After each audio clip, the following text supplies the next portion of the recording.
What stops a human being from creating the life they secretly dream of? It's not a lack of talent. It's not a lack of opportunity. It's not even the criticism of others. Its greatest enemy sits within, silent, invisible, but merciless. It's the force that kills novels before they're written, paintings before they're painted, businesses before they're launched, and lives before they're fully lived. Steven Pressfield gives it a name: resistance. And resistance is not some small inconvenience. What is the most ruthless killer of potential known to man? You have felt it every time you sit down to do the work you know you must do, and suddenly you feel the urge to check your phone, to make a snack, to clean your room, to wait until tomorrow. Resistance whispers, "You're not ready yet. You're not good enough. Conditions aren't perfect. Maybe later." And before you know it, days turn to weeks, weeks to years, and a life drifts by unlived. The War of Art is not simply a book.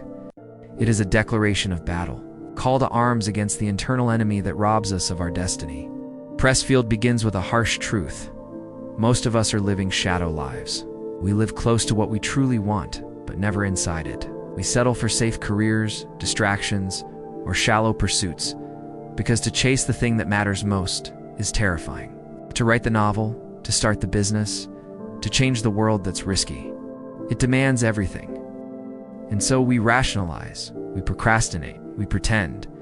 We live small while dreaming big. That is the victory of resistance. And here's the brutal irony. The stronger the calling, the stronger the resistance. The thing you most long to do, the thing your soul was born to express, the very thing resistance will fight hardest to prevent. If you feel an inner pull to paint, to write, to speak, to heal, to lead, to invent, watch closely. Resistance will rise in equal measure.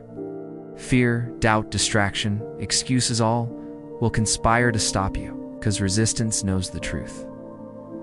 On the other side of that calling is your power. If you realize it, if you claim it, you will be unstoppable. Think about one of history's darkest figures, Adolf Hitler. Few people know this, but Hitler once aspired to be a painter. He dreamed of attending art school in Vienna. Twice he applied, twice he was rejected. And instead of continuing to paint, instead of battling resistance and honoring his gift, he surrendered. He chose the shadow life. He abandoned the canvas, but not the energy within him. That creative force turned, twisted, poisonous, destructive. Pressfield reminds us, it is easier to start a war than it is to face a blank canvas. Hitler started World War II, but could not pick up his brushes. That is the terrifying power of resistance when it wins. And yet each of us faces the same crossroads every day, though on smaller scales. Will you do the work you were born to do, or will you surrender to resistance and let your potential turn bitter, resentful, destructive? Because energy suppressed does not disappear, curdles. It seeks release in addictions, in anger, in self-sabotage. The life unlived becomes a burden that corrodes from within. But there is hope. Because resistance, as relentless as it is, can be defeated. Pressfield reveals the way forward. You must turn pro. The amateur waits for inspiration. The amateur indulges fear. The amateur negotiates with resistance, telling himself, "I'll begin tomorrow when I feel ready." But the professional shows up. The professional does not wait for perfect conditions, for the right mood, for the muse to strike. The professional acts in spite of fear, in spite of self-doubt, in spite of everything. The professional has made a simple, unbreakable commitment. I will do the work. Every day. No excuses. Picture a soldier. Do they wait until they feel motivated to fight? No, they rise, they march, they act because duty demands it. Picture a doctor. Do they refuse to perform surgery because they don't feel creative today? No, they show up because lives depend on it. So too must the artist, the writer, the entrepreneur, the dreamer. Your work is your duty not to others at first, but to yourself, to the calling that gave you breath. To turn pro is not about getting paid. It is about mindset. Professional knows that resistance will always be there. It never goes away, but by showing up daily, it's by honoring the work, by fighting through the fear, they rob resistance of its power. Each day they step onto the battlefield, they build resilience. Each day they choose action over avoidance. They grow stronger. Something miraculous happens when you turn pro. The muses arrive. Yes, the muses, the ancient Greeks believed inspiration came not from within us, but from divine forces beyond. The poet invoked the muse. The musician prayed to the gods. The artist surrendered to something larger than themselves. Creativity was never meant to be an ego-driven act of brilliance. It was meant to be a collaboration between human discipline and divine gift. But here's the paradox. The muse will not come unless you show up first. The distracted, the procrastinator. She waits for the one who sits down every day and begins. That is the price of entry. Inspiration follows action, not the other way around. The painter who lifts the brush, the writer who places hands on the keys. The entrepreneur who builds the prototype, they create the conditions for the muse to enter.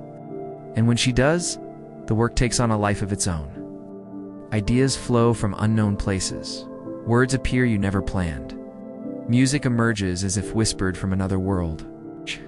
You realize you are not the source, only the vessel. This is the sacred mystery of creation. When discipline meets devotion, the divine intervenes. But still, resistance will try one last trick. It will whisper that your work must be perfect. That if you cannot create brilliance, you should not create at all. This is its cruelest lie, because the professional knows perfection does not exist. What matters is showing up, producing, moving forward. Great work emerges from volume, from practice, from persistence. No first draft is perfect. No first attempt flawless. The masterpiece is born from thousands of imperfect efforts, refined over time. Humility is the key. To approach your work not as a master, but as a servant. To understand that the work itself is greater than your ego, that you are part of a tradition, a lineage, a river of creation that began long before you and will continue long after. Your job is not to be brilliant, it is to show up, to labor, to keep the current flowing. When you surrender your ego and serve the work, resistance loses its grip. You stop obsessing over applause, validation, success. You stop asking, will this make me famous? Will this make me rich? Instead, you ask, how can I honor the gift? How can I give my best today? And that is when the work becomes transcendent. Imagine for a moment the weight of human potential lost to resistance, the unwritten novels, the undiscovered cures, the unbuilt inventions, the unlived lives. Imagine if Shakespeare had never picked up his quill, if Edison had abandoned his experiments, if Martin Luther King Jr. had silenced his voice. Each of them faced resistance, as you do. The difference is they fought, they turned pro, they honored the call, and so must you. Because every time you fight resistance, you reclaim a piece of yourself. Every time you sit down and work, you tell the universe, I will not waste my gift. I will not surrender to fear. I will live fully. Do not think the battle ends. Resistance never disappears. Each new project, each new dream, each new level, it rises again. But that is not a curse, it is confirmation. Resistance is strongest where destiny is greatest. When you feel it, when fear grips you, when excuses multiplies, you're close to something that matters. Pressfield's message is both fierce and liberating. Fierce because the war is real and your soul is at stake. Liberating because victory is always possible. All it takes is to show up, consistently, humbly, courageously. So what about you? What dream have you been resisting? What work waits inside you, silenced by fear? What gift have you hidden away because you told yourself someday? Someday's a lie. There is no perfect time. There is only now. Do not wait for permission. Do not wait for clarity. Do not wait for the stars to align.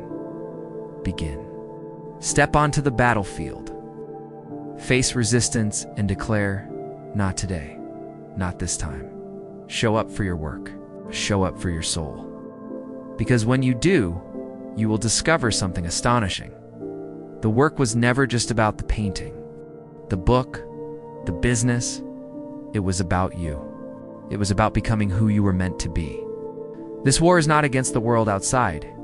It is against the smallness within.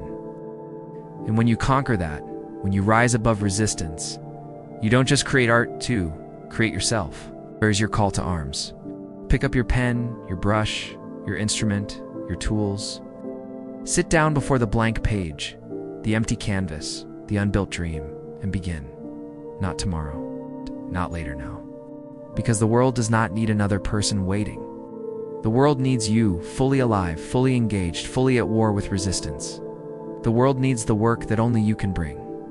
This is your war. This is your duty. This is your war of art. And if these words stirred something inside you, don't let it fade. Turn it into action.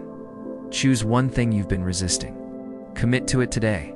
Because one day, when you look back, you'll realize this moment was the turning point, the day you stopped waiting and finally began.